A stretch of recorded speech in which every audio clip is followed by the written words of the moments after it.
Welcome மக்களே, இன்றைக்கி homemade pasta பார்க்கலாமா?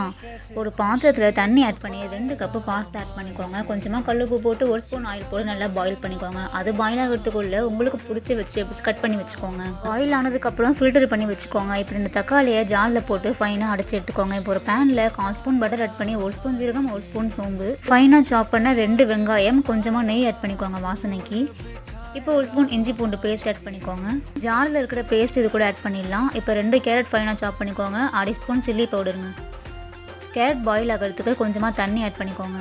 கொஞ்சமாக சால்ட் ஆட் பண்ணி ஃபில்டர் பண்ணி வச்ச பாஸ்தா எல்லாமே இதில் ஆட் பண்ணிக்கலாங்க. அவ்வளோதாங்க, சூப்பரான மசாலா பாஸ்தா தயாராகிடுச்சு. இது கூட homemade tomato sauce 2 spoon add பண்ணிக்கோங்க. உங்களுக்கு சீஸ் பிடிச்சா நீங்கள் அதை கூட துருக்கி ஆட் பண்ணிக்கலாங்க. ரொம்பவே டேஸ்ட்டாக இருக்கும். இந்த பாஸ்தா ட்ரை பண்ணிவிட்டு கமெண்ட் பண்ணுங்கள். மறக்காமல் நம்ம சேனலை சப்ஸ்கிரைப் பண்ணிவிடுங்க. ஈவினிங் சூப்பர் வீடியோவில் பார்க்கலாம். Tata bye bye. லைக் பண்ணுங்கள், ஷேர் பண்ணுங்கள், கமெண்ட் பண்ணுங்கள். தேங்க்ஸ் ஃபார் வாட்சிங்.